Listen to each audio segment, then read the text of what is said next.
నాది అన్న బంధనముల చిక్కు, నీది అన్న చరల నిర్గుమించు, నీది నాది అనక నిర్గుణ బ్రహ్మంబు కాళికాంబ హంస కాళికాంబ.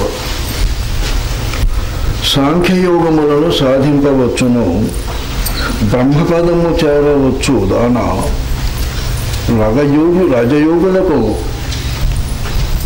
బాటయు రాజబాట కదా కాళికాంబ హంస కాళికాంబ. మనము మానవులం. వాస్తవానికి ప్రతి జీవికి ఒక అహంకారం ఉంటుంది.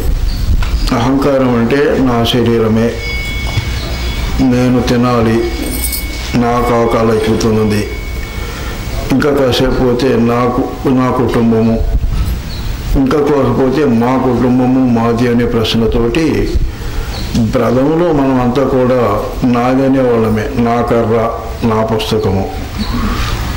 అట్లనే ఈ సృష్టిలో ఉన్న జీవరాశులన్నీ కూడా నాది అనే పదంతోనే వచ్చేసినాయి. దాన్ని మహాత్ములు మనసుతో కూడిన అహంకారం అన్నారు, ఎరుకతో కూడిన అహంకారం నాది సాక్షిగా ఉన్నటువంటి దైవం అన్నారు. వాస్తవానికి మహాత్ములు ఏం చెబుతారు?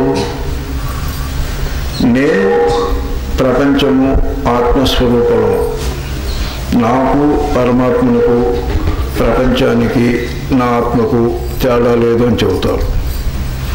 మహాత్ములకి అజ్ఞానికి తేడా ఏంటంటే మహాత్ములు ఎప్పుడు కూడా విశ్వమే నేను అనే ప్రశ్నలో పోతారు. అజ్ఞానులు నాదే, నేనే, లేకపోతే మా ప్రాంతమే, లేకపోతే మా కులమే, లేకపోతే మా జాతి, మా దేశమే, ఎట్లా పోతారు. వాస్తవానికి ఇవన్నీ అహంకారానికి లక్షణాలు. మానవుడు బుద్ధిజీవి కాబట్టి, మనసు ఉన్నది కాబట్టి అన్ని జీవుల కన్నా అహంకారం ఎక్కువట.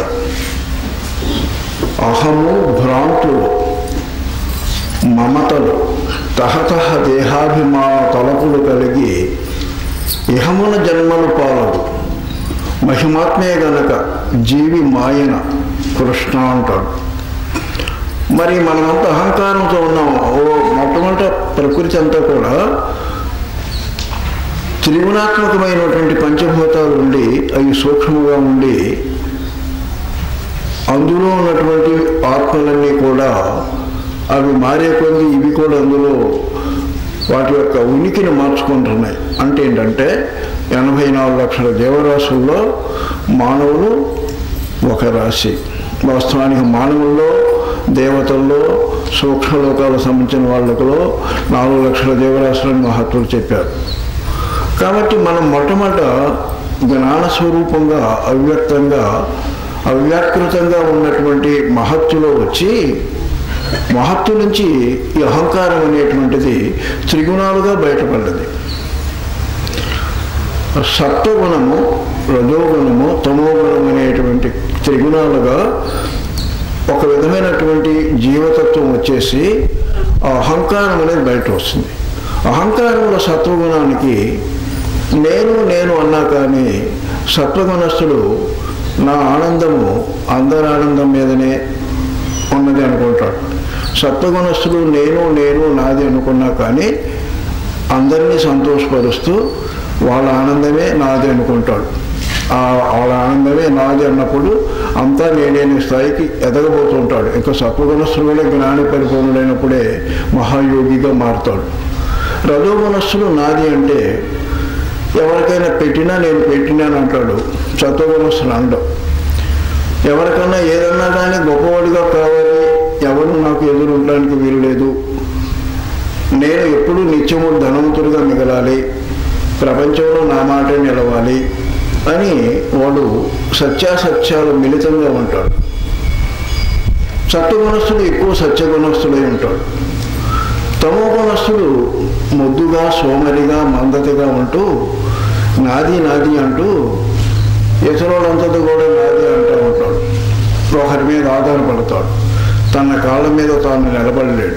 నాదంటాడే కానీ నేనంటాడే కానీ వాడికి ఒక స్వయం పోషకత్వము స్వయం శక్తి కూడా ఉండదు. కొద్ది గొప్ప ఉన్నా కానీ పరపేరకుడుగానే వస్తూ ఉంటాడు. ఇవన్నీ నాదిలోకి వస్తున్నాయి.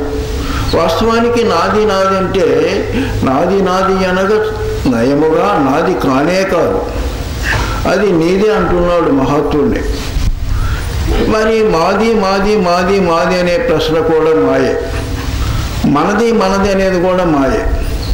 ఆఖరికి అంతా నీదే నీదే అనేటువంటి స్థితికి వస్తే అది నిజమైన భక్తి. ఆ భక్తి ఇంకా దూరం పోతే, నీదేనే బతిపోతే, పరమాత్ముడా అంతా నీదే అంతా నీవైన స్థితికి పోతే ఒక విధమైన భక్తి. అసలు నీవెవరవయ్యా, నీదే అందయ్యా, అంతా నాదే, నీవు నేను ఒకటేనయ్యా అనే స్థాయికి పోయిన వాడు జ్ఞాని. వాడు ఏది ఇప్పుడు మెహర్ బాబా, రమణ మహర్షి, బ్రహ్మంగారు, వేమన లాంటి పైకి సామాన్యులుగానే ఉన్నారే కానీ అది మాది అనే స్థితిలో నాదనే స్థితిలో లేరు. అంతా నేననే స్థితిలో అందరూ ఆనందపడ్డప్పుడే తాను ఆనందపడతాను. ఇతర వాళ్ళ ఆనందమే నాది, ఇతర వాళ్ళ బాధే నాది. ఆ బాధను తీసేసుకోవడానికి ఉన్న జ్ఞానాన్ని ఉపయోగించటమే నా జ్ఞానం అందరి జ్ఞానముగా మారాలనే స్థాయిలో ఉన్నవాడే జ్ఞాని యోగిగా మారుతాడు. నాది నాది అంటే బంధనములు చిక్కుతాడు. శరీరము నాది, ప్రాణము నాది, మనస్సు నాది, బుద్ధి నాది, జ్ఞానము నాది, దేశము నాది, సృష్టి నాది అనే స్థితిలో ఎవడైతే అనుకుంటాడో ఇవన్నీ ఉన్నవాళ్ళు ఓ విధంగా అహంకారము మానవులకు ఉన్నంతగా ఇతర జాతికి లేదు. అహంకారం ముదిరి మనసు ముదిరాలక మనసు కూడా తక్కువ ఇతర యొక్క జీవుల్లో. క్రూర మృగాలు ఉన్నాయి, పులి, సింహం ఇలాంటివి.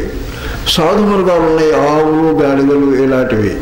ఇవన్నీ కూడా తీసుకుంటే వాస్తవానికి నాది అనే భావం కొంత ఉంటుందే కానీ దానికి మనసు ఎదిగి ఉండదు. అవన్నీ ప్రాణశక్తితో నడిచే, అంటే వాటికి ఏదో ఆహారం ఆకలైనప్పుడు తింటాయి, అవసరమైనప్పుడు సంతానాన్ని ఎక్కువగా కావాల్సిన విధానంలో పోషించుకుంటూ ఉంటాయి, నిద్రపోతూ ఉంటాయి. ఏది సంపాదించుకొని దాచుకోవాల్సిన పని లేదు, వాళ్ళకి పార్టీలు గిట్టీలు ఏం పని లేవు, ఏమైనా యోగాలు ఇలాంటి నేర్చుకునే పని లేదు, సైన్స్ అంతకన్నా పని లేదు. ప్రకృతి మీద ఆధారపడతవి. మనసుతో వాటికి దుఃఖం కొద్దిగా బాధ ఉంటే ఉందే కానీ రేపు ఇప్పుడు అనేటువంటి స్థాయి లేకుండా అవి జీవన విధానంలో ప్రాణశక్తితో ఎక్కువ బ్రతుకుతూ ఉంటాయి.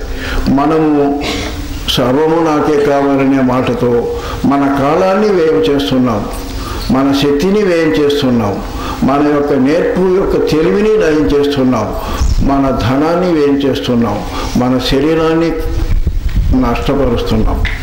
అంటే అర్థానికి వస్తే నాదనే భావం ఎక్కడ ఉంటుందో లేక మాదనే భావం ఎక్కడ ఉంటుందో అదంతా ప్రపంచానికి చూపులోకి వచ్చేది. నాకు అందం ఉండాలి, నాకు అన్ని విద్యలు ఉండాలి, నేను రాజపదవి పొందాలి, ఇలాంటి విషయాలన్నీ కూడా బంధనం. మానవుడు కోరికలతోటే సృష్టిలోకి వచ్చాడు. జీవులు మొత్తం కూడా కోరికలతోనే వచ్చాయి. కానీ మనము 5 జ్ఞానేంద్రియాలకు సంబంధించిన బంధంలో ఉన్నవాళ్ళం. మనం తతిమయన్ని జ్ఞానేంద్రియాలను వాడుకుంటున్నాయే కానీ బంధింపబడ్డవి కాదు. వాస్తవానికి మనము శబ్ద స్పర్శ రూపరసగంధమైనటువంటి జ్ఞానేంద్రియాలకు మనమంతా బద్ధులై ఉన్నాం. వాస్తవానికి కంటితో మనకు నచ్చి చూస్తాం. ఆ నచ్చిన దాంట్లో మంచి చెడు కూడా విచక్షణ ఉన్నా కానీ రెండూ ఆఖరికి బాధ పెట్టే అయినా చెడుకు బాధ పెడుతుంది, వాడి జీవితాన్ని నష్టపరుస్తుంది. పనికిరాని దృశ్యాలు కోరుతుంది కన్ను. ఆ కన్ను కోరింది కాక కన్ను ఏం చేస్తుందంటే అది నాకు కావాలంటది. పొలాలు సంపాదిస్తున్నారు, ఏయో సంపాదిస్తున్నారు, అన్నీ నాది అంటున్నారు దాచుకోలేక. దుఃఖము ధనం ఆర్జించుట, దుఃఖము ధన లక్షణము దొంగల భయము. దుఃఖము వాస్తవానికి డబ్బులు దాని లక్షణం చూస్తే వాస్తవానికి కష్టం. మనకి డబ్బుల విషయంలో దాని రక్షణ కూడా కష్టం, దాన్ని మనం కాపాడుకోవడం కష్టం, దాన్ని సంపాదించడం కష్టం, అవి వ్యర్థమైపోతే కష్టం. వాస్తవానికి దాని విధానమే బాధ డబ్బుల విషయానికి వస్తే. అందుకే రామకృష్ణ పరమహంస మరి కామిని కాంచెను తీసేయమన్నాడు. బాగుపడాలంటే సృష్టిలో వచ్చి చచ్చిపోతున్నాం, వస్తున్నాం, పోతున్నాం. వ్యామోహముతోటి, మోసముతోటి, వంచనతోటి, ద్రోహబుద్ధితోటి ఎన్నెన్నో పనులు చేసుకుంటూ స్వార్థముతోటి, లోభముతోటి మనం కాలాన్ని వేపుచ్చుకుంటూ ఆనందముతో పోతుంటే అదే మహాత్ములు చెప్పారు, బాగా గుర్తుంచుకోండి. మనకు షుగర్ ఎందుకు వస్తుందంటే మనకు ఉన్నటువంటి తెలివిని, నిజమైన తెలివిని, తెలిసిన తెలివిని 10 మందికి మేలు చేసేట్టుగా ఉపయోగించకపోవటం వల్లనే షుగర్ వస్తుందంట. మనమంతా షుగర్ బాధితులయ్యాము ఈరోజు. అట్లీస్ట్ 30-40% ఉన్నారు షుగర్ బాధితులు. ఎందుకు? వాడికి ఉన్న నిజమైన తెలివిని మంచి విధానంలో ప్రజలకు ఉపయోగించుకునే విధానంగా మార్చలేక ఉంచున్నాడు. కాబట్టి ఇప్పుడున్న ప్రకృతి, వాడు దోచుకుంటున్నాడు, నేను దోచుకుంటా, వాడు అబద్ధం ఆడుతున్నాడు, నేను అబద్ధం ఆడుతా, వాడు కొడుతున్నాడు, నేను కొడతా. ఇయే కానీ ప్రేమతోటి, ఆత్మీయతతోటి సృష్టిలో పెద్ద ఆయుధం ఉంది. కొట్లాటికి ఏదైనా ఆయుధం సృష్టిలో ఏదైనా ఉన్నదంటే బ్రహ్మాస్త్రం కన్నా గొప్పది. ప్రేమ, ఆత్మీయత, స్నేహశీలత, ఓర్పు, శాంతం. అలాంటి స్థితిని మనం చూసుకోలేక మనకున్న తెలివి ఉన్నది, దానిని వినియోగించుకోలేకపోతున్నాం. బాగా గుర్తుంచుకోండి. ఒక బజార్లో కానీ లేకపోతే ఒక టౌన్లో కానీ, చిన్న టౌన్లో కానీ ఒక రౌడీస్ కొన్నాళ్ళు మనుషుల్ని, వచ్చేపోయేటువంటి అమ్మాయిల్ని బాధిస్తున్నారంటే మనలో అందరూ చూస్తూ చూస్తూ చూస్తూ ఏళ్ల తరబడి ఉండి చివరికి ఏదో ఎదురు తిరిగితే తిరుగుతున్నాం. మనలో క్రియేటివ్ ఉంది. మన అమ్మాయికి వచ్చిన దాకా ఇవాళని చూసుకో, ఎవడమ్మాయితో ఏమైందనే ప్రశ్నతో పోతున్నాం. అందరము మన దగ్గర శక్తి ఉన్నది. 10 మంది కలిసి ఆ రోజే ఎప్పుడైతే ఎదిరించే స్థితిని వినియోగించుకునే విధానాన్ని మనం కనిపెట్టామో మన శక్తిని మనం వినియోగించుకున్నాం. కాబట్టి షుగర్ రాదని చెప్పేశారు. మనకి లయక్రాయమైనటువంటి స్థితులు ఉన్నవి. దండించే స్థితిని గుర్తుంచుకోండి. మనకున్నటువంటి దండించే స్థితిని మనము వినియోగించుకోవట్లా. పోలీస్ కమాండ్ పోతున్నాం, వాడు ఇంకా దండిస్తున్నాడు మనిషిని కూడా. అందుకే ఈరోజు క్యాన్సర్స్ పెరిగినాయి అన్నాడు. బీపీ ఎందుకు పెరిగింది అన్నాడంటే మనకున్నటువంటి నిజమైన లోతులో ఉన్నటువంటి సత్యాన్ని గ్రహించలేక పైన ఉన్నటువంటి వాటి మీద మనసు పెడుతూ ఎక్కడ ఏ విధమైనటువంటి మనసుకు ఆధారం లేక అందరూ ఒక విధానంలో పోయినట్టుగా పోలియో అన్నట్టుగా పోయేటువంటి విధానంలో ఎక్కడ పట్టుకోవాలి, ప్రవాహంలో ఏ ఒడ్డనే తెలియకుండా ఉన్న వాడికి బీపీ వస్తుందన్నాడు. కాబట్టి మనమంతా ఎక్కడ బద్ధులై ఉన్నాం? బంధనంలో చిక్కాం. ముఖ్యంగా ఎక్కడ బద్ధులై ఉన్నాం? మనం మంచి చూపు లేని స్థానంలో ఉన్నాం ఈరోజు. ఎక్కడ బట్టినా శరీరతత్వాన్ని నీతిరహితంగా, మంచి లేకుండా మనం అనుభవిద్దామనే స్థాయితోటి, దొంగ బుద్ధితోటి, దానికి ఒక రూలు, పరిధి, అదుపు, పదుపు లేక మన యొక్క జ్ఞానేంద్రియాన్ని చెడగొట్టుకుంటున్నాం. కాబట్టి పదే బంధంలో పడుతున్నాం. మంచి పాటలు వింటాం, కానీ మాయలో స్వర్గలోకానికైతే పోతాము, ఇక్కడైతే ఆనందంగా అన్నమయ పాటలు అయితే వింటామే, కానీ ఈ జన్మబంధం అనేది వాటింది పోదు. సృష్టిలో దెబ్బకు దెబ్బ. మనం ఒక ఊరిలో బాగా రౌడీజం ఉన్న ఊరిలో మనము కూడా శాంతిగా అన్నమయ పాటలు వినాలంటే బ్రతకటానికి వీల్లేదు. కాబట్టి సృష్టి మొత్తము బాగుపడాలంటే మనకు కావాల్సినటువంటి జ్ఞానాన్ని పొందటానికి అవకాశం తెచ్చుకోవాలి. దానికి ఈయన పరివర్తనం చెబుతున్నాడు. ఇక్కడ మంచి పాటలు వినాలి, మంచి మాటలు వినాలి అనే పోగొట్టుకొని చెడు డైలాగ్స్, చెడు పాటలు వింటున్నాం. మంచి స్పర్శ ఇవి కావాలనుకొని అవన్నీ పోగొట్టుకొని రఫ్ అండ్ టఫ్గా ఒక శారీరంగా మారేసాం ఈరోజు మనం. ఓ విధంగా తీసుకుంటే మంచి కర్మలు చేయాల్సింది పోయి ప్రతి పనికిరాని కర్మ కూడా చేస్తూ చేతుల్ని చెడగొట్టుకున్నాం. మనం పనికిరాని చోటికి పోతూ కాళ్ళని చెడగొట్టుకున్నాం. పనికిరాని మాటలు మాట్లాడుతూ చెడగొట్టుకున్నాం. మరి ఈ విధంగా మంచి వాసనల బదులు చెడు వాసనలకే అలవాటు పడ్డాం. ఇవన్నీ తీసుకుంటే బంధనాలు. కానీ మంచి గుణముతో మంచిగా వీటిని ఉపయోగిస్తూ ఉంటే కొన్నాళ్ళకి మంచిగా ఉన్నవాడికి మాత్రం వైరాగ్యం వస్తుందని చెబుతున్నాడు శాస్త్రజ్ఞుడు. నీవు మంచిగా ఉండి దానము ధర్మము ధర్మంగా అన్నిటినీ సంసార దాంపత్యాన్ని అన్నిటినీ నెరవేర్చుకుంటూ 10 మందిని ప్రేమిస్తూ కుటుంబాలని మరి అన్న తమ్ముడు చెల్లెళ్ళు ఇలాంటి వాళ్ళు బంధువులు అందరినీ కూడా త్యాగభావంతో చూసుకుంటూ ఓ విధంగా భగవత్ విధానం ప్రసారం తీసుకుంటే అంతా దైవాందే కాబట్టి ప్రస్తుతానికి ఉన్నదంతా పంచుకోవాలనే స్థితితోటి వివేకానంద ఇలాంటి మహత్తులు మనకి ఎందుకు గొప్పవారయ్యారంటే తల్లిదండ్రుల వల్లే వివేకానంద అందరికీ పంచి తినేవాడు. మహత్తులంతా ఒక రోజు ఎప్పుడు నాదనుకునే స్థాయిలో కాల వాళ్ళంతా బుద్ధులు ఉన్నాడు, అందరికీ పంచేవాడు. అంటే అర్థం ఏంటంటే నాదనే ప్రశ్న కన్నా కూడా మనది అందరిదనే ప్రశ్నతోటి మనది నీది నాది కాదు అనే స్థాయికి వస్తూ అంతా దైవాన్ని ఎదురుగున్న పదార్థం అంతా దైవం అనేటువంటి విధంలో దైవాన్ని మనం సంతోషపరచాలి అంటే ఏదో పూలేసి స్తోత్రాలు చేస్తే కాదు, దేవుడే అయినటువంటి జీవుల్ని మనం ఎప్పుడైతే సంతోషపరిచామో ఆ సంతోషాన్ని మనం సంతోషంగా తీసుకోవాలనేటువంటి స్థితి వస్తే నాది పోయింది. నాది పోగొట్టుకోవటానికే నాది అయిన బంధనములు చెప్పు, నీది అయిన చరణ నిర్గమించు. నీది అంటే ఎవరు? పరమాత్మ, దేవుడు, వెంకటేశ్వర స్వామి, శ్రీశైల స్వామి, ఆయన లేక సద్గురు. ఒరే మహాత్ములారా, మీరంతా నాకు ఈ అహంకారాన్ని తీసేయరా అనేటువంటి జ్ఞానాన్ని చెప్పేటువంటి స్థితి సద్గురు. నీది అన్న చరణ నిర్గమించు. ఈ బంధాలన్నీ వచ్చినాయి మనకి అహంకారంతో, భ్రాంతులతోటి, మమతలతోటి. తమమున చచ్చిన మనజుడు మమతన తా బుట్టుచుండు మరణము కొరకే శ్రమదీర్చు గురుని వేరైన భ్రమ మూల మిదం జగత్ బయలగు అంటాడు మహాత్ముడు. మనం చస్తున్నాం, పుడుతున్నాం, చస్తున్నాం, పుడుతున్నాం. ఎందుకు చస్తున్నాం? అజ్ఞానంతో చస్తున్నాం. మళ్ళీ మందికి ఎందుకు పుడుతున్నాం? అజ్ఞానము కల మమతలతో పుడుతున్నాం.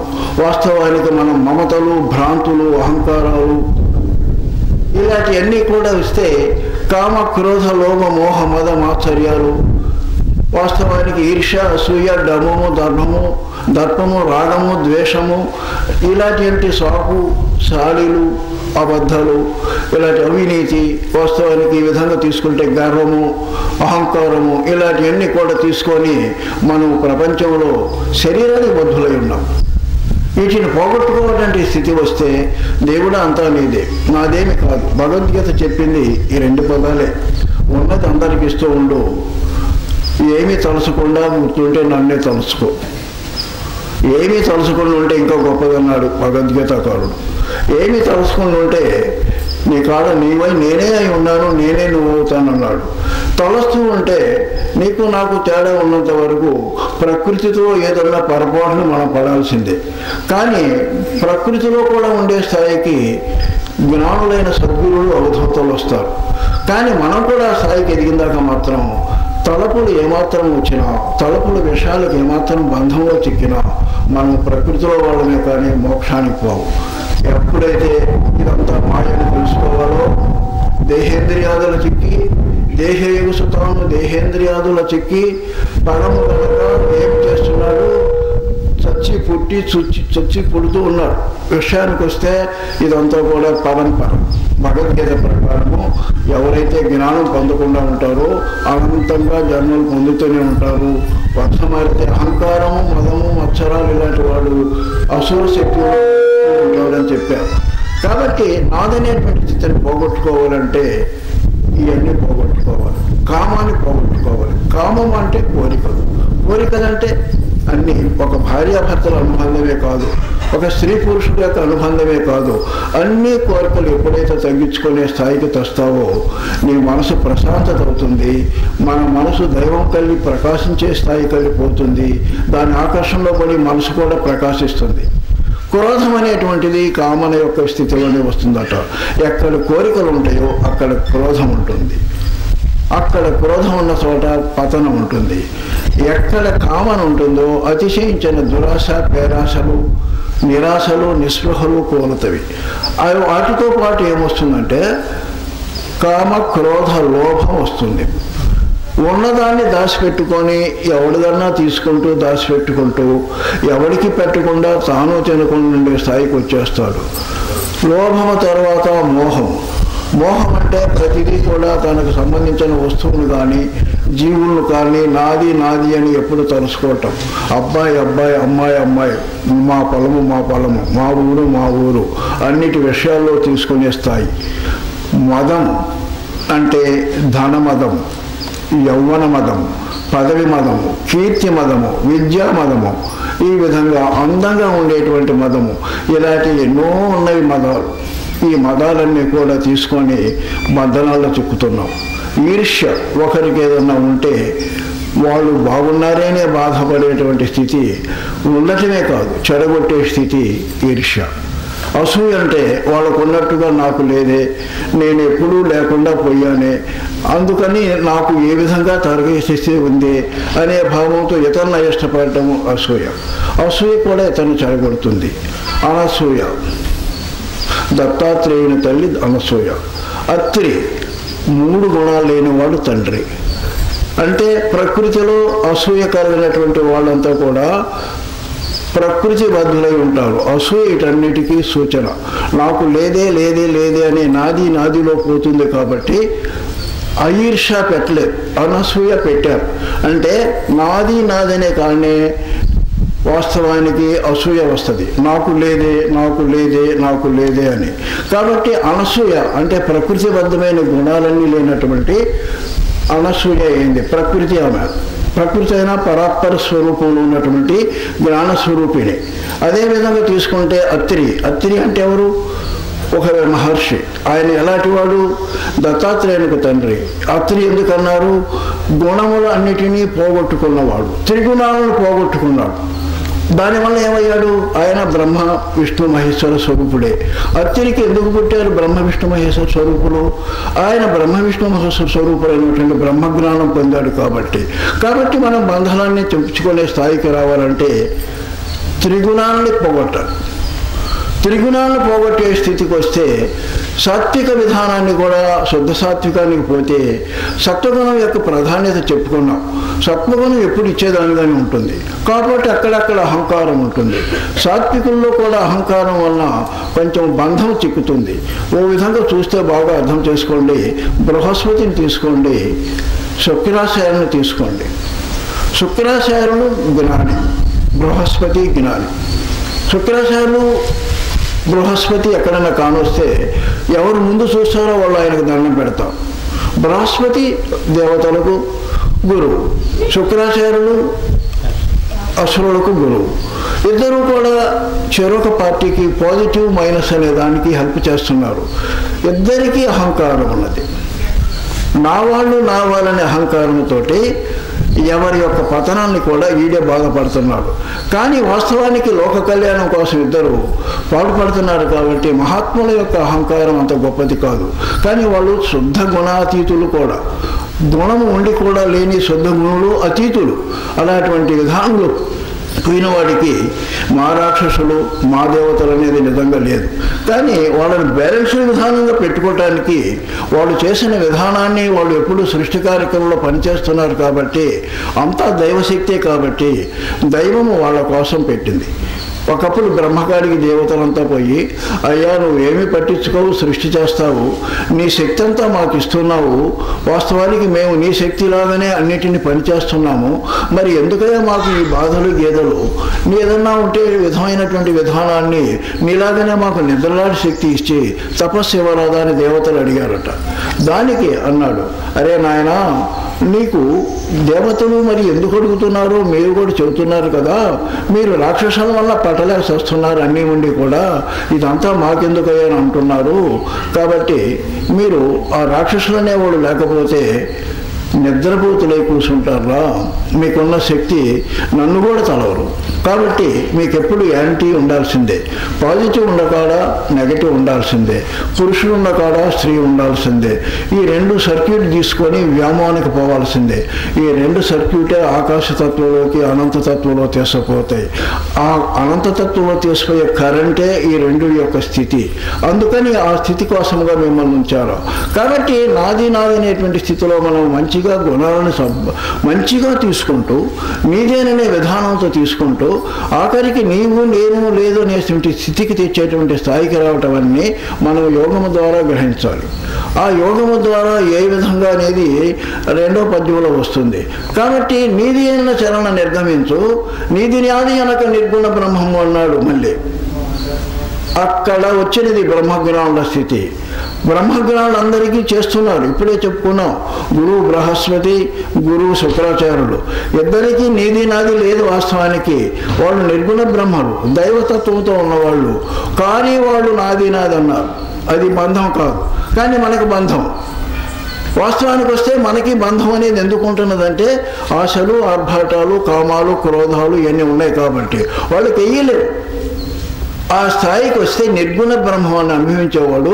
అందుకే మరి విష్ణుమూర్తి స్వరూపుడైన శ్రీకృష్ణుడు కూడా కురుక్షేత్ర విధానంలో ఎవడైతే ప్రపంచానికి అతీతమైన జ్ఞానాన్ని పొందాడో, తాత్కాలికమైన ధర్మం కోసం ఏదైనా అవసరమైతే సృష్టి మొత్తాన్ని నాశనం చేసినా పాపం లేదన్నాడు. ధర్మాన్ని కాపాడుకోవడానికి వచ్చేటువంటి స్థాయి వచ్చినప్పుడు నాది నీదనే ప్రశ్న మహత్తులకు చూపించిన కృష్ణుడు ఆ విధంగా ధర్మపక్షపాతి కాబట్టి అది పక్షపాతం అంటూ సృష్టి కార్యక్రమంలో ఏది మైనస్ ఏది ప్లస్ కాసేపు అజ్ఞానాన్ని చెడగొట్టాలి అంటే సృష్టి మొత్తము ఎప్పుడు చెడుపుకొట్టేది. మనకి బ్రహ్మ విష్ణు మహేశ్వరుల తత్వం నిత్యము కలుస్తుంది.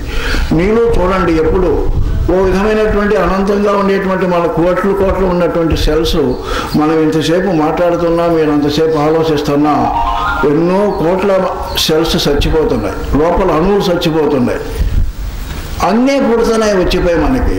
కానీ ఆహార స్వీకరణతోటో ధ్యానయోగ స్వీకరణతోటో తెస్తున్నాం. ఈ ఎప్పుడూ నడుస్తూనే ఉన్నది. సృష్టి కార్యక్రమంలో చావటము, బ్రతకటము, రావటం, పోవటం ఎప్పుడు నడుస్తూనే ఉంది.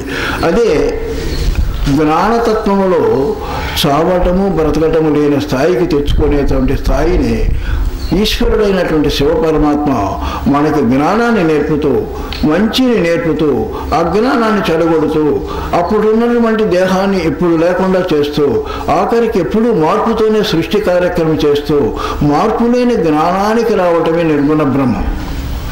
మనం మార్పు లేని జ్ఞానానికి వస్తే మనకున్న మమతలు, ప్రేమలు ఇవన్నీ కూడా సత్యమైనగా ఉండి అసత్యాన్ని ఏమీ పొందనటువంటి స్థాయిలోకి ఎదుగుతాము.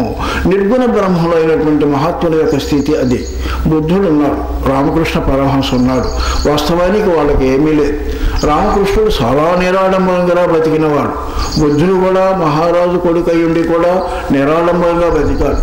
వివేకానంద స్వామిని తీసుకుంటే ఆయన పడ్డ కష్టాలు నిజంగా ఈ సృష్టి కోసము, మన యొక్క భారతదేశం కోసము ఆధ్యాత్మిక స్థితిని ప్రపంచంలో మొలకెత్తి చేయడానికి కావలసిన శ్రమ వాస్తవానికి యుగయుగాలు తలుసుకుంటాం మనకి ఎరుకున్నంత వరకు. ఎందుకంటే మానవుల్ని బాగుపరచాలి, మానవుల్లో మతాల యొక్క ద్వేషాలన్నీ పోగొట్టాలి, కుల విషయాలన్నీ పోగొట్టాలి అన్నటువంటి స్థాయితోటి మా భారతదేశంలో మంచితనం గొప్పగానే ఉంది. అన్ని దేశాలు నా దేశాలే, కానీ భారతదేశంలో ఉన్న సత్యాన్ని పెంచుకొని, ఇతర దేశాల్లో మంచిని పెంచుకొని, అన్నిటినీ నాదిగా అనేటువంటి భావముగా ప్రతి మానవుడు తీసుకొని అంతా దైవమనే పదార్థంగా తీసుకునే స్థాయికి కావాలనేటువంటి నిర్గుణ తత్వాని కోసం ప్రయత్నించినటువంటి మహాత్ముడు.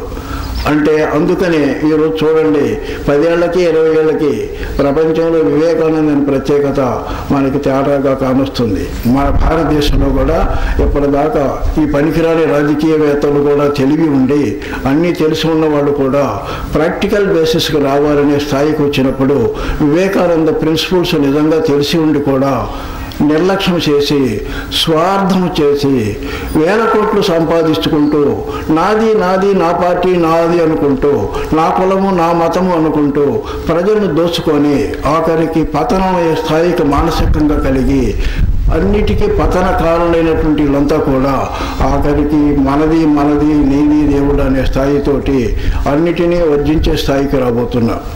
వచ్చిపోయి 2-3 ఏళ్ల క్రితం బిల్ గేట్ ఇలాంటి పెద్ద పెద్ద మరి మల్టీ బిలియనర్స్ అనేటువంటి వాళ్ళంతా కూడా వచ్చిపోయి 100 మంది ఆ రోజులు అనేక దేశాలకు సంబంధించిన వాళ్ళు వాళ్ళకున్న ఆస్తులన్నీ కూడా 95 పాళ్ళు ప్రజలకు ఇచ్చారు. ఎవడైనా పోగొట్టుకున్నవాడే గొప్పవాడు. ఎవరికైనా ఇచ్చినవాడే గొప్పవాడు, దాచుకున్నవాడు నాది అన్నవాడు ప్రకృతిలో తిరగాల్సిందే. మనకి 14 లోకాలు భవనాలు ఉన్నవి, ఈ నాది అన్నవాడు ఎక్కడోసారి తిరగాల్సిందే. శరీరం తత్వంతో భూలోకానికి వచ్చినా ఏదో ఈరోజు 10 కోట్లు 1000 కోట్లు అన్యాయంగా ఎట్లా సంపాదించినా అందులో ఉన్నటువంటి స్థితి ధర్మరహితులలో తాత్కాలికంగా భోగభాగ్యములు పొందవచ్చు. ఆత్మలోని బాధలు అంతెంత కాదే అంటాడు బ్రహ్మగారు. తనకు కలిగిన దానికి తనివి లేక స్వార్థపరిధికి నుంచి పరసౌఖ్యముల గురించి ఏమన్నాడు, లోకమును మినిగా లోనించి నీచుండు అన్నాడు బ్రహ్మగారు.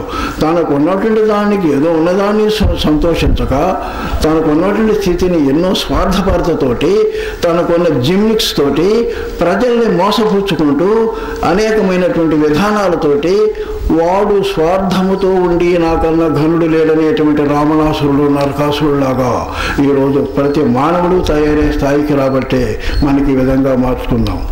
అందుకని స్థాయికి వస్తే నాదనేది తీసేసి దేవుడు అంతా నీదేరా, ఎదురు ఉన్న బాధపడేవాళ్ళదంతా దేరా అనే విషయంతో వాళ్ళని యొక్క సుఖం పరిచి వాళ్ళ యొక్క ఆనందాన్ని పొందే స్థాయికి వచ్చేటువంటిది నిర్గుణ పరబ్రహ్మతత్వం. కాబట్టి బ్రహ్మంగారు చెప్పిన దాంట్లో, ఓ మానవుడా నీవు నాదనే కన్నా దేవుడిదనేటువంటి మనసుతోటి సర్వాత్మన బుద్ధితోటి, అదే గాయత్రి మంత్రం యొక్క రహస్యార్థం. గాయత్రి మంత్రంలోని ప్రత్యేకత ఏంటంటే, అయ్యా ఓ దేవుడా, ప్రకాశమానమైన సూర్యజ్యోతిలాగా వెలిగేటువంటి పాపాన్ని హరింపజేసేటువంటి పరమాత్మ, నీవు సర్వజ్ఞానుడు అయినటువంటి వాడివి. మాలో బుద్ధిని ప్రేరేపించి పాపాలను తొలగిస్తూ మా అందరికీ జ్ఞాన ప్రేరణతో అందరికీ విశ్వకారకమైనటువంటి హెల్ప్ సహాయం చేసే బుద్ధిని మాకు ప్రసాదించము అన్నాడు. ఆ బుద్ధి వస్తే మోక్షం అనేది నిండుగా ఉన్నట్లే. కాబట్టి ఆ బుద్ధి కోసం అందరికీ మనం ప్రార్థిస్తున్నాడు ప్రతి సాధకుడు. అక్కడ అర్థం ఏంటంటే, ప్రార్థనలో ప్రకారంగా మనము మన సమయాన్ని, ధనాన్ని, శక్తిని, నేర్పుని అన్నిటినీ కూడా ప్రపంచానికి వినియోగించుకునే స్థాయికి రాకపోకబట్టే మనం ఇంకా వెనకబడి ఉన్నామట ప్రపంచకంగా. ఈ స్వార్థాలన్నీ ఉండవు. వాస్తవానికి అన్నిటినీ విధానంగా ఇచ్చేటువంటి స్థాయిలో వచ్చేవాడు మహత్తులైన. ఈరోజు అదే చెప్పారు వెనక రోజులు ఉన్నటువంటి ఇప్పటిదాకా కూడా, భారతదేశం బాగుపడాలన్నా, ఎన్ని దేశాలు బాగుపడాలన్నా స్వార్థాన్ని నాదనేటువంటిది వదలుకోకపోతే ఎప్పటికీ శాంతి రాదు. భౌతికపరమైన శరీరతత్వము కానీ, సూక్ష్మమైనటువంటి ప్రాణతత్వము కానీ, మానసిక తత్వము కానీ ప్రత్యేకించి మానవులకే ఎక్కువ ఉన్నాయి. ఇతర వాళ్ళకి సూక్ష్మమైనటువంటి మానసిక ప్రాణశక్తులు ఉన్నాయి.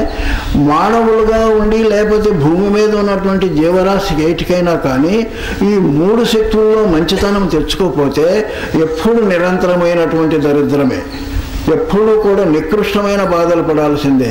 అనేక వేల కోట్లు సంపాదించినా వాడి బాధ పోయేది కాదు. వాస్తవానికి డబ్బులు సంబంధించి ఆనందం ఎప్పుడు కూడా వాస్తవానికి దైవమే ఇస్తుంది డబ్బు. మీకు అర్థం చేసుకుంటే ప్రకృతిబద్ధంగా మనం ప్రకృతిని వినియోగించుకుంటూ నియమము ధర్మాన్ని పాటించుకుంటే ఈ విధమైనటువంటి దుస్థితికి వచ్చేవాళ్ళం కాదంటుంది. మనకి కరువు కాటకాలు ఇలాంటివన్నీ కూడా మరి పనికిరానటువంటి రోగాలు, ఈ యొక్క పైరుల యొక్క వచ్చే రోగాలు కానీ పంటలు కానీ అన్నీ కూడా మనం దుర్బలమైనటువంటి స్థితితో నాది అనే స్వార్థముతో ఉన్నటువంటి లోభముగా ఉండబట్టే ప్రపంచాన్ని ప్రతి మానవుణ్ణి పీడిస్తుందనేటువంటి రోగం ఉంది. భవరోగానికి ముఖ్య కారణము నాది అంటమే. భవరోగం అంటే జన్మలకు కారణం. భవరోగాన్ని పోగొట్టేవాడు సద్గురు. సద్గురు అనేటువంటి స్థానాన్ని మనం గ్రహిస్తే, సద్గురు చెప్పినట్టు మనం తీస్తే, సర్వాన్ని దైవానికి అర్పించేటువంటి భావాన్ని మనం నేర్చుకుంటే వాస్తవానికి యోగం చేయాల్సిన పని లేదు. శ్రీ గురు పదములు ముట్టి బాగు త్రివిధ ప్రసాద భక్షకుడైతే యోగము చేయనేటికి యోగగురువును అతడు యోగ్యుడు సిద్ధ. మనం ఎన్నెన్నో శాఖలు పెట్టుకున్నాం, క్లాసులు తీసుకుంటున్నాం, ఒత్తిడి చేసి ప్రాణాన్ని యుగ్గపెడుతున్నాం, ధ్యానాలను చేస్తున్నాం, 3 రోజులు 4 రోజులు గుర్తు లేకుండా ఉంటున్నాం, నాదబిందు కళలు లోకాలు చూస్తున్నా ఉంటున్నాం, మహాత్ములు చెప్పిన మాట మర్చిపోతున్నాం. మనసుని నిర్మలపరుచుకో, ఇవన్నీ నీలోనే ఉన్నాయన్నారు.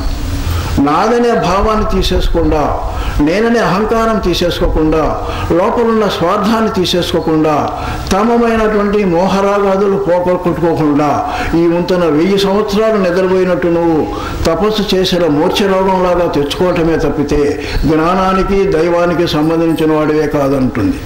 కాబట్టి ఇతరుల యొక్క సంతోషాన్ని ఎవరైతే తానుగా నిజంగా నమ్మి ఎప్పుడూ దైవక్రియగా నడుస్తూ ఉంటాడో వాడు నిర్గుణ బ్రహ్మకు పోతాడు. వాస్తవానికి శరీరతత్వము కానీ ప్రాణతత్వము కానీ మనస్తత్వము కానీ నిత్యము పరిపూర్ణమై నిండువై తేజోవంతమై ఆనందమై శాంతి సుఖమై నిత్య క్రియాశీలి అయి సత్కర్మి అయి చతుష్టానశీలంతో ఆయుష్ కలిగి ఆరోగ్యము కలిగి బలము కలిగి భద్రత కలిగి వీరధీరత కలిగి శౌర్యము కలిగి ఉండేటువంటి స్థాయికి వచ్చేటువంటి మానసిక వ్యవస్థని ప్రతి మానవుడు పొందాలనేటువంటి స్థితితో స్వార్థాన్ని నాదనేటువంటి పదాన్ని పోగొట్టుకోమన్నాడు. నేను డబ్బులు ఉన్నవాడిని, అనుక్షణము కూడా దైవమే కావాలి. మనము నిత్యము డబ్బులు కావాలి, డబ్బులు ఉన్నవాడిని, నిత్యము అందమైన వాడిని, అందము పోతున్న వాడిని అనే ఏడుపు తప్పితే, డబ్బులు లేనివాడు కూడా లేడుననే ఏడుపు తప్పితే, దైవం ఇచ్చిన పదార్థము కోసముగా నడుస్తూ ఉంటే వచ్చినదాన్ని తీసుకుందామనే విధానంలో ఉంటే నిర్గుణ బ్రహ్మము ఎక్కడో లేదు, నీ ఎదురుగానే ఉన్నది. నువ్వు నాదబిందులు కళాసులు చూడాల్సిన పనిలే లేదు. ఎక్కడైతే నాదబిందు కళలు ఉన్నాయో అక్కడ వాస్తవానికి అజ్ఞానము ఎక్కువగా ఉంటూ ఉన్నట్టు అర్థం. నాదబిందు కళాతీతమైనటువంటి స్థితికి రావాలంటే అవి చూసినా చూడకపోయినా మనసును చెడగొట్టుకునే స్థితిని నువ్వు నరికి వేస్తే వస్తుంది. కాబట్టి ఇక్కడ చెప్పిన నిర్గుణ బ్రహ్మస్థితి ఏ విధంగా మనం పొందొచ్చు అనే విధానాన్ని సాంఖ్యయోగములను సాధించవచ్చు. భగవద్గీత ప్రకారము మనకి కర్మయోగము, భక్తి యోగము, జ్ఞానయోగము మనం సృష్టిలో ఏ దేశములోనైనా ఏ మతములోనైనా ఓ విధంగా అన్ని యోగాలను మార్చుకుంటే ఈ 3 యోగాల కిందే వస్తాయి. ఈ 3 యోగాల కలయికతోటి గుర్తు లేకుండా ఉండి మనసే లేకుండా ఉంటే అచల పరిపూర్ణం అనేటువంటి రాజయోగానికి వస్తాం. కాబట్టి ప్రతి మానవుడు కూడా ఏ దేశంలో కూడా ఈ 3 చేస్తూనే ఉన్నాడు యోగా. ఈ యోగాలకు కావలసినటువంటి తాత్కాలికమైనటువంటి విద్యావేత్తలు శాస్త్రవేత్తలు కొంత హెల్ప్ చేస్తున్నా మనిషిగా కాకుండా మానవత కాకుండా మానవతను నేర్చుకొని ముందు మనం మనిషిగా కావాల్సిన స్థితిని నేర్చుకొని తర్వాత ఉన్నత మనీషిగా మారి తర్వాత మనము మహాత్ముడుగా మారి తర్వాత పరమాత్మగా మారాలి. ఇదే నిర్గుణ బ్రహ్మము. అలాంటి వాడు తాను నిత్యం ఆనందవంతుడై అందరినీ ఆనందపరిచే స్థితికి వస్తాడు. ఆడ మగ అనేటువంటి తేడా లేకుండా ఉంటాడు. మహాత్ముల స్థితి ఒకప్పుడు ఎన్నో విధాలుగా ఉండేది. కానీ ఈరోజు వాస్తవానికి అరవింద ఫిలాసఫీ లాంటి వాటిల్లో ఎక్కడైతే ఆడ మగ తేడా ఎప్పుడు గుర్తు వస్తుంటుందో అక్కడ అజ్ఞానం ఉందంటున్నాడు. ఆడమగ తేడా ఏ విధంగా ఒక కుటుంబంలో లేకుండా ఉంటుందో ఆ స్థాయికి ఎదిగేటువంటి స్థాయి రావటమే నాదనే పద్ధతి పోయినట్టు అర్థం. దాన్ని పొందాలంటే భక్తి జ్ఞాన కర్మయోగాల యొక్క స్థితిని నిత్యము మనం అనుష్ఠించే స్థితి వచ్చి వాటిల్లో తర్ఫీదు పొంది గొప్పవాళ్ళమైతే వాస్తవానికి మనం జీవతత్వముగా ఉన్న పురుషుల్లాగానే మనకున్న గుణాల ప్రకారం ఒకడు ఇంజనీర్ అయ్యాడు, ఒకడు డాక్టర్ అయ్యారట్టుగానే ఈ విధంగా ఏ పనిని వాడు నెరవేర్చుకుంటూ అంతా ఒకటిగా ఉంటున్నామో ఆడ మగ చిన్న పెద్ద పేదరికము పెద్దవాళ్ళు డబ్బువాళ్ళు అందగాళ్ళు పూర్వీ పనే స్థితి లేదు. వాస్తవానికి ఇప్పుడు బాగా అర్థమైందో లేదో సూపర్ మైండ్ అనేటువంటి విధానంగా ప్రజ్వలించేటువంటి 1985 నుంచి లేకపోతే 95 ఆ ప్రాంతాల నుంచి ప్రత్యేకించి 2000 తర్వాత మన అబ్బాయిల్ని ఎవరినైనా చూడండి ప్రపంచంలో అందరూ ముక్కు లేకపోయినా నలుపైనా ఎరుపైనా చూడటానికి ముద్దుగా బొమ్మలలాగా ఉండే స్థాయికి వస్తున్నారు. ఎందుకంటే మనసు యొక్క ప్రక్రియలో మార్పు వచ్చింది. మన అంతరంగంలో చెడు అనేటువంటి విషయానికి ఉన్న ప్రాధాన్యత తెలుసుకున్నాం. నాకు నెవరి దిక్కు నడినాల మందున్న వేగు చొక్క వంటి వెలుగు దిక్కు, వెలుగు కన్న దిక్కు వెదకనీలాది అనేటువంటి పద్ధతి ప్రకారము ప్రతి మానవుడు ఒకప్పుడు ప్రతి చోట ప్రతి దేశంలో కూడా మహాత్ములు వచ్చినప్పుడు ఈ విధంగానే తలసేవాళ్ళట. మహమ్మద్ వచ్చినప్పుడు కూడా అక్కడ ఎవరికెవరికి సేఫ్టీ ఉండేది కాదు.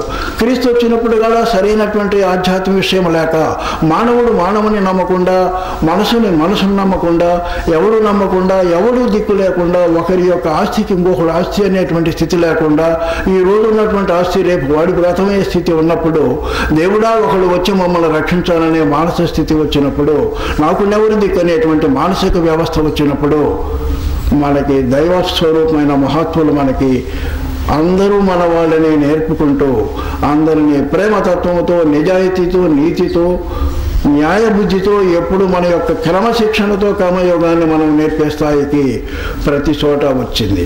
అంటే కర్మయోగం అనే ప్రశ్నకు వస్తే నిష్కామంగా చేయాల్సింది చేసి అవసరమైన దాన్ని తనకు కలిగిన తక్కువ లేకుండా కలుగు సుఖమలెల్లా కళ్ళయ్యనసో నమ్మయున్నట్టు ఏటిన రుడిపో సుజనులు అంటాడు వేమనకారు. ఎవడైతే డబ్బులు ఉన్నావో దానికి తగ్గట్టుగా బాగా కారులు కూడా జీవించుకుంటూ ధర్మము నీతి తప్పకుండా అనుభవిస్తూ సుఖమైనటువంటి జ్ఞానేంద్రియాలను సుఖపరుచుకుంటూ ఆ విధంగా ఉన్నవాడి కొన్నాడికి వెగటెక్కుతుంది. దుర్మార్గుడుగా ఉన్నవాడికి వెగటెత్తుతుందే కానీ అలవాటు పోగొట్టుకోలేడు. కానీ సాత్వికుడైన వాడు వెగటెత్తిన వాటిని మళ్ళీ తీసుకోబోడు, వాడు నిరాడంబుడవుతాడు. ఏ విధంగా మహత్తులైనటువంటి వాళ్ళంతా కూడా సత్యం కోసం అన్నిటిని వదిలేసుకున్నారో వాళ్ళంతా సాత్విక గుణస్థులు. కాబట్టి నాదనే భావాన్ని తీసేస్తారు. అప్పుడు నిజమైన కర్మయోగులు అవుతారు. కర్మ అనేటువంటి స్థితి ప్రతి భావము కానీ ప్రయాష్ట కానీ ఉద్యోగము కానీ లేకపోతే వ్యవసాయము కానీ న్యాయవాది కానీ ఏదైనా కానీ కర్మ సిద్ధాంతం.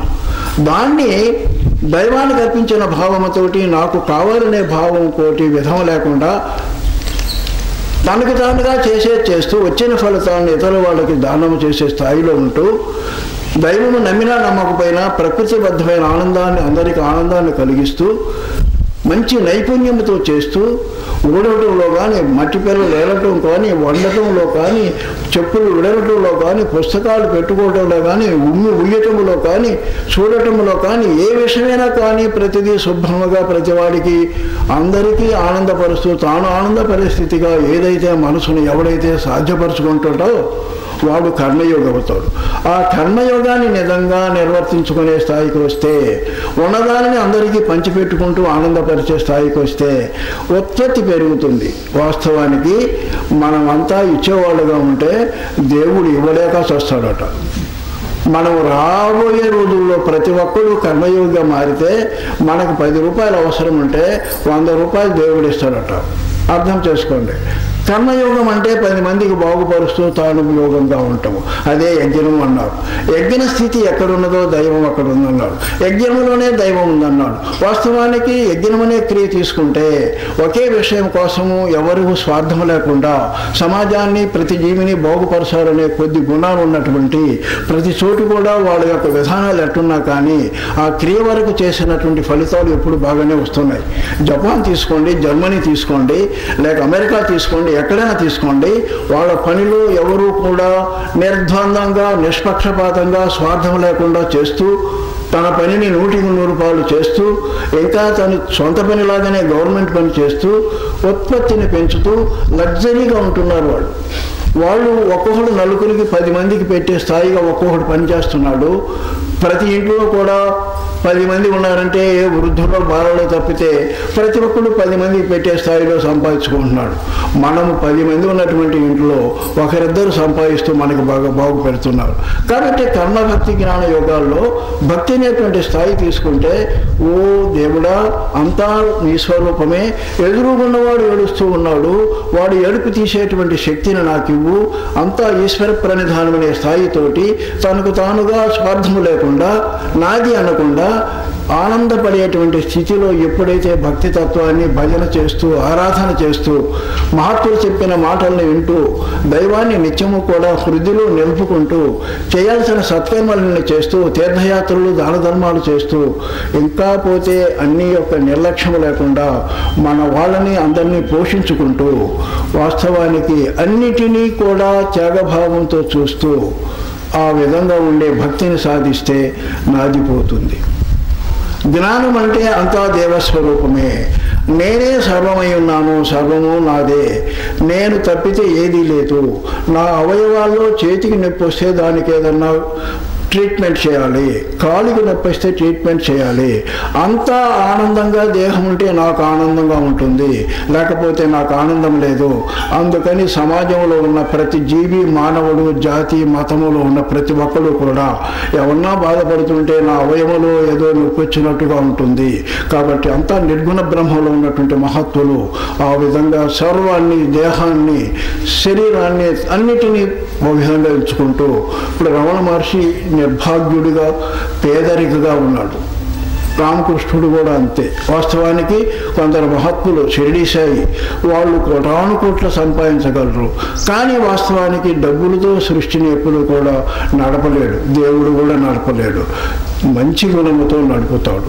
కాబట్టి డబ్బులు మనం తినేటువంటి మనం ఉంచుకునేటి వాటికి టోకెన్ తప్పితే అజ్ఞానం పెరిగిన కాడ టోకెన్ ఉంది, జ్ఞానం పెరిగిన కాడ టోకెన్ లేదు. పెసలు ఇస్తే జొన్నలు ఇస్తాము, ఏదన్నా బట్ట ఇస్తే ఇంకోటి ఏదో చిన్నది ఏదన్నా ఇస్తాము. ఈ విధంగా ఉండేటువంటి విధానంలో స్థితిని ఎప్పుడైతే మానసికంగా ఎదిగామో, వెనక రోజుల్లో ఉన్నటువంటి స్థాయిగా వేదకాలం నాటి స్థాయిగా ఎదిగామో, నాదనేటువంటి స్థితి లేకుండా నేను చేయాలనేటువంటి ముఖ్యమైన కర్తవ్యాన్ని చేస్తూ ఉంటున్నామో చేయలేదు. కాబట్టి అవన్నీ తీసుకుంటే కర్మభక్తి జ్ఞాన యోగాలు తీసుకుంటే ఇంకొక సైడ్ తీసుకున్నాం. మన ఆంధ్రలో కర్మభక్తి యోగాలు జ్ఞాన యోగాల ప్రకారమే మన ఇండియాలో కానీ ప్రపంచంలో కానీ అయ్యే నడుస్తున్నవి, ముప్పరికలు నడుస్తున్నవి. ప్రత్యేకించి ఈ రోజుల్లో మనకు కావాల్సిన స్థితి తీసుకుంటే కర్మభక్తి జ్ఞాన యోగాలు సమతుల్యంగా ఆ కాలానికి ఆ క్షణానికి ఉండేటువంటి స్థితిలో ఎదగటమే నిజమైన జ్ఞానము, ముక్తి అని చెప్పుకొచ్చారు. వెనక రోజుల్లో ఏ కర్మయోగంతోనో ఏ భక్తి యోగంతోనో జ్ఞానయోగంతోనో బాగుపడే స్థాయిగా మోక్షం అన్నారు. కానీ ఈ రోజు ఎవరు కూడా ఈ మూడిట్లో నైపుణ్యం పొందకుండా ఉండేటువంటి స్థాయి వస్తే పరిపూర్ణుడు కాలేదు. ఎక్కడ పోయినా ఎక్కడో చోట దెబ్బ ఉంటుంది. ఆఖరికి అన్నీ నేర్చుకునే స్థాయి వచ్చిన తర్వాత జన్మలు తప్పవు. కాబట్టి విషయానికి వస్తే ఈ యొక్క జ్ఞానం అనేటువంటి స్థాయి కానీ కర్మయోగము కానీ అన్నీ ఇందులోనే కలిసి ఉన్నవి. జ్ఞానయోగికి కర్మ భక్తి యోగాలు కొంచెం పక్కగా ఉంటాయి, కర్మయోగికి భక్తి జ్ఞాన యోగాలు పక్కగా ఉంటాయి, భక్తి యోగుడికి కర్మ జ్ఞాన యోగాలు పక్కగా ఉంటాయి. అన్నీ మిళితమయ్యే ఉంటాయి, ఏది లేక బ్రతకడానికి వీల్లేదు మనకి. కాబట్టి సాంఖ్యం అనే స్థాయికి వస్తే సాంఖ్యయోగం కూడా సాధించగావచ్చు. సాంఖ్య తారక అమనస్క అచల పరిపూర్ణ తత్వాలనే భారతదేశంలో అట్లా పెట్టి ప్రత్యేకించి మన తెలుగునాట ఎప్పుడు ఢంకం మోగించేటువంటి ఆత్మతత్వాలు భగవద్గీత స్థితిని తీసుకుంటూ వేదోపనిషత్తుల యొక్క స్థితులు తీసుకుంటూ అన్నిటినీ సమీకరించి సమగ్రపరిచి సూక్ష్మీకరించి ప్రస్తుత కాలానికి కావాల్సిన విధానంగా ముఖ్యంగా మన యొక్క ఆంధ్రదేశంలో మనకు కావాల్సిన స్థితిని బ్రహ్మంగారు వేమన బాగా అర్థం చేసుకోండి. ఇతర యొక్క శాఖలు ఉండవచ్చు, ద్వైత విశిష్టాద్వైత అద్వైత స్థితులు అన్నీ ఉన్నాయి మనకి. కానీ మనల్ని పామరుల్ని కింద నుంచి పైదాకుండేటువంటి మహత్తులైనటువంటి స్థాయిలో ఎదిగిన వాళ్ళని కూడా అబ్బురపరిచేటువంటి బ్రహ్మజ్ఞానాన్ని ప్రత్యేకించి మన భారతదేశంలోనూ మన యొక్క రాష్ట్రంలోనూ ఎవరి భాషల్లో వాళ్ళు చెప్పేటువంటి మహత్తులు వచ్చారు. అందులో ప్రప్రథములు బ్రహ్మగారు వేమన మనల్ని మేలుకొల్పారు. సాంఖ్యతారక అమనస్కాలు నేర్పారు. వాస్తవానికి గురుతత్వానికి కొత్త రూపం ఇచ్చారు. ఇతర ద్వైత విశిష్టాద్వైత అద్వైతాలు మహాత్ములకు లేరని కాదు, కానీ మనకు కావాల్సింది పేదవారింట్లో అటువంటి గొర్రెలు కాసుకునేవాడికి కూడా ఎందుకు పనికిరాని నికృష్టుడికి కూడా కావాల్సిన విధానాన్ని నాది అనే విధానంతో ఇంతకు ముందన్నటువంటి కొన్ని శాఖలన్నీ ఉండి నాది కాదు మనదనే స్థితికి మామూలు విద్యలే ఈరోజు స్వార్థంతో ఎవరు చెప్పటల్లా. టైలరింగ్ కాడికి పోతే టైలరింగ్లో ఎవరు కూడా ఖర్చు చేయటం నేర్పరు. ఎందుకంటే ఆ ఊళ్ళోనే ఈయన ఏ విధంగా ఇంకొక ఆయన టైలర్ అవుతాడని. ఆ విధంగా ఎన్నో విద్యలు అందరినీ కూడా కందకుండా చేస్తున్నారు. అది కాదు అంటుంది. ప్రతి వాడు బ్రతికే స్థితిగా నువ్వు స్వార్థరహితంగా ఉంటే దేవుడు నీకు కావాల్సింది ఇస్తాడు. రమణ మహర్షికి ఏమి కావాలంటే వచ్చేదే. వాస్తవానికి ఆయన కాదు టౌన్ తయారైంది. డబ్బులు ప్రాముఖ్యత కాదు. బుద్ధుడికి అనేక మంది రాజులు చక్రవర్తి బింబిసారులు లాంటి వాళ్ళు కూడా నా రాజ్యాన్ని ఎలుగు నీవు చెప్పినట్టు చేస్తా అన్నాడు. ధర్మరాజు రాజ్యాన్నంతా కూడా వ్యాసులకు అప్పచెబితే అర్థం చేసుకోండి, వ్యాసుడు అనేటువంటి వాడిని భగవానుడు అనేటువంటి అంటాం. ఆయనకి ధర్మరాజు చివరి రోజుల్లో ఈ యొక్క కురుపాండ యుద్ధం జరిగిన తర్వాత భారతదేశం మొత్తం సమ్రాట్ అయిన తర్వాత మొత్తాన్ని వ్యాసుడికి ఇచ్చేశాడు. అర్థం చేసుకోండి. వాస్తవానికి వ్యాసుడు ఆ రోజులకి యజ్ఞం చేయాలంటే యజ్ఞం కోసం డబ్బులు లేకపోతే వ్యాస భగవానుడు ఆ రోజులకున్న పాపాలన్నీ పోగొట్టుకొని ప్రపంచంలో ఉన్నటువంటి మానవులంతా కూడా సుఖంగా ఉండాలంటే విషయాన్ని డైవర్ట్ చేయాలి. అర్థం చేసుకోండి. విషయం డైవర్ట్ కావాలంటే యజ్ఞం పెట్టాల్సిందే. అప్పటిదాకా ప్రపంచంలో ఉన్న సేనలన్నీ వడ్డీ అన్ని సత్యం ఉన్నవి, ఎక్కడ పెట్టినా బాగులేదు. రామాయణం జరిగిన తర్వాత కూడా అంతే. యుద్ధాలు వచ్చిన తర్వాత ప్రపంచంలో మానవులంతా పీడితులై ఉన్నప్పుడు వాళ్ళందరినీ బాగుపరచుకోవడానికి యజ్ఞాలు చేస్తారు మహాత్ములు. దానికి మరి ధర్మరాజు రాజు వాళ్ళకు కూడా యజ్ఞం చేయడానికి బొక్కసం పోయింది, డబ్బులు లేవు. ఏం చేయాలి మరి? ఏం చేయాలంటే వీళ్ళకి దాతలు ఉన్నారు, మహాత్ములు ఉన్నారు. ఎవరు? వ్యాస భగవానుడు. వాళ్ళకి తెలుసు. హిమాలయాల సోపై ఒకసారి తవ్వమన్నాడు. ఏనుగులు వేల ఏనుగులతోటి డబ్బులు తీసుకొచ్చారు. వాస్తవానికి మీరు విన్నారా? హిమాలయాల్లో 1 కోటి రెట్లు ధనం ఉందంటే మనకు కావాల్సిన దానికన్నా ఎప్పటికీ ఉందన్నాడు. అంటే అర్థం ఏంటంటే అలాంటి స్థితి, ఆ నాది అనేటువంటి స్థితిని పోగొట్టుకున్న వాడికి దేవుడు నీతిగానే ఇస్తాడట. ఆ రోజులు పైనే, 1 కోటి రోజులు పైనే. అందరూ అజ్ఞానులు కాబట్టి ఎవరిని మోసం చేసినో కొట్టు తిట్టు ఏదో చేసి ఆడి నీడు ఆక్పై చేసుకొని ఏదో చేసి ధనవంతులు అనిపించుకున్నారే కానీ దైవం ఇచ్చింది కాదు. దైవం ఎందుకు ఇవ్వలేదు ఆ రోజు అంటే అందరూ మూర్ఖులు కాబట్టి. ఎప్పుడూ మూర్ఖత్వం మానవతలో ఉండాలంటే ఉండటానికి వీలు లేదు కాబట్టి మళ్ళీ మానవులు అనేటువంటి వాళ్ళు దేవుడుగా మార్చాలనే ప్రణాళిక ఉంది కాబట్టి మనమంతా దేవుడుగా మారాలంటే స్థితి ఉంది కాబట్టి మంచిని పెంచుతున్నాడు, మంచోడికి కావాల్సిన ఇస్తున్నాడు, దుర్మార్గుడికి కోరిని ఇస్తున్నాడు, కావాల్సిన నాశనాన్ని ఇస్తున్నాడు. కాబట్టి సాంఖ్యం అంటే సృష్టి ఎట్లా ఉన్నది? 25 తత్వాలు, 36 తత్వాలు అర్థం చేసుకోండి. 45 తత్వాలు, 96 తత్వాలు, అనంత తత్వాలు, 6 తత్వాలు. ఇవన్నీ నేర్చుకొని అవతల దేవుడు ఉన్నాడు, సాకారుడు, సగుణుడు, నిరాకారుడు, నిర్గుణుడు, అచల పరిపూర్ణుడు ఉన్నాయని తెలుసుకొని మనసు నిర్మలంగా కనుక చేసుకుంటే ఆశ నాది అనేది పోగొట్టుకుంటే డౌన్ అయిపోయింది. సృష్టి అంతా నీవైపోయావు. తారకం అంటే మన శరీరంలో ఓంకార తత్వం నడుస్తుంది. అది ప్రణవ స్వరూపమైనది. అకార ఉకార మకార అర్ధమాత్రితమైనటువంటి స్థూల సూక్ష్మ కారణ మహాకార శరీరములతో ఉన్నటువంటి స్థాయిలో మనలో ఉన్నటువంటి స్థితి సహస్రారము దాకా పరంజ్యోతి తత్వము నవదానుసంధానత పొందినటువంటి వాడు సూక్ష్మమైన మానసిక స్థితి, శుద్ధ స్థితి తీసుకొని ప్రపంచంలో సృష్టిలో ఉన్న ప్రతిదాన్ని అర్థం చేసుకునే స్థితి వచ్చి మనసు యొక్క అంతరంగాలు అర్థమై తీసుకొని శరీరతత్వాలు అన్నీ తెలుసుకొని మనసు తెగేసుకుంటూ సచ్చిదానంద స్వరూపుడుగా పరంజ్యోతి ప్రణవనాదాన్ని వింటూ నిశ్శబ్దాన్ని వింటూ ఉండేటువంటి స్థాయిలో ఉన్నవాడు జ్ఞాని అవుతాడు, వాడు నిర్గుణ బ్రహ్మ అవుతాడు. అచల పరిపూర్ణం అనే స్థాయి ముందు అమనస్కత ఉన్నది. అమనస్కత అనేది ప్రతి యోగంలో వచ్చే ఫలితం. మనసు తెగిపోవటమే అమనస్కత. ఈ యోగాలన్నీ చేయాల్సిన పని లేదు. మనసు ఒకసారి మనకు అనుకోకుండా కొద్దిగా తెగిద్ది, అక్కడ అమనస్కత వచ్చింది. అర్థం చేసుకోండి. ఇంతకుముందు మంచి మిత్రుడిని 4 ఏళ్ళు స్నేహం చేశాడు, ఒకడు బాగా క్షమింపరాని ద్రోహం చేశాడు. వాడిని గురించి రెయ్యింబోగులు ఆలోచించేవాడు. ఎప్పుడైతే అక్కడ వచ్చేసిందో తెగేసింది. ఇక మనసు ఒక క్షణం కూడా వాడిని గురించి ఆలోచించదు. దానికి యోగాలు చేయాల్సిన పనిలా, ప్రణవనాదాన్ని వినాల్సిన పనిలా, పరంజ్యోతి తత్వం చూడాల్సిన పనిలా, ఇవన్నీ కాదు. మనసు తగ్గటమే సృష్టి రహస్యం.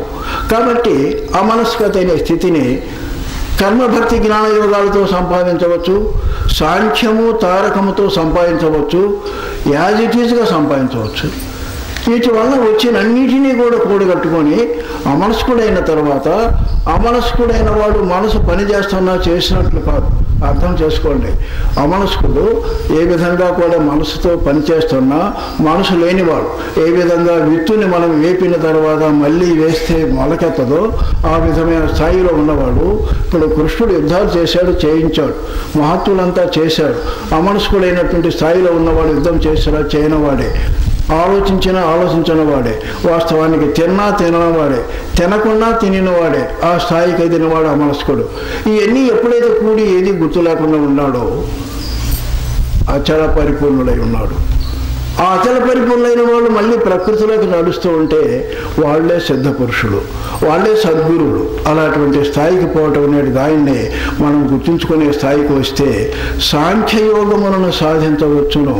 వాస్తవానికి ఈ సాంఖ్యయోగాల్లో కూడా బ్రహ్మపదాన్ని పొందేటువంటి స్థాయిలో ఏదైనా పొందవచ్చు. కానీ చివరికిది ఎన్నిటినీ పొంది అన్నిటినీ పొంది జ్ఞాన ప్రపూర్ణుడిగా ఉండేటువంటి స్థాయిని ఈ యోగాలన్నిటిలో కూడా రాజయోగం అనేటువంటిది రాజబాట. సాంఖ్యతారక మనస్కాలు కానీ కర్మభక్తి జ్ఞాన యోగాలు కానీ తీసుకున్న తర్వాత అమనస్క స్థితితోటి సర్వము దైవమే, అహం బ్రహ్మాస్మి, తత్వమసి, వాస్తవానికి అయమాత్మ బ్రహ్మ, ప్రజ్ఞానం బ్రహ్మ అనేటువంటి విషయాలు ఎవరైతే తెలుసుకొని అనంతమైనటువంటి అచల పరిపూర్ణుడిగా మారతాడో అదే రాజయోగము, అదే జ్ఞానయోగము. ఆ జ్ఞానయోగములో పొందటం అనేటువంటిదే రాజబాట, అసలైన రాజబాట. ఆ స్థాయిని పొందినటువంటి వాడే నిజమైనటువంటి బ్రహ్మజ్ఞాని. కాబట్టి అమ్మ కాళికాంబ, మా అందరికీ కూడా నువ్వు హంసస్వరూపిణిగా లోపల వెలిగే పరాశక్తి స్వరూపిణి, పరబ్రహ్మ స్వరూపిణి, గురుస్వరూపిణి. నాది నాదని అహంకారాన్ని, నేను అనే అహంకారాన్ని తీసేసి మమతులు, భ్రాంతులు, తహతహ దేహాభిమానాలు ఇలాంటివన్నీ మాలో కొట్టిపారేసి మాకు కర్మభక్తి జ్ఞాన ప్రపూర్ణత ఇచ్చి సాంఖ్యతారక మనస్కాదులు ఇచ్చి నిత్యము కూడా అచల పరిపూర్ణంలో ఉంటూ మేమే దైవము, దైవమే మేము, నీవే మేము, మేమే నీవు, అంశే నీవు, నీవే మేము అనే స్థాయిని తీసుకొస్తే ఈ భూమి మీద అంతా కూడా పరబ్రహ్మ స్వరూపానికి సంబంధించిన దేవతాశక్తులే ఉంటాయి కదమ్మా అని చెబుతున్నాడు. ఓం.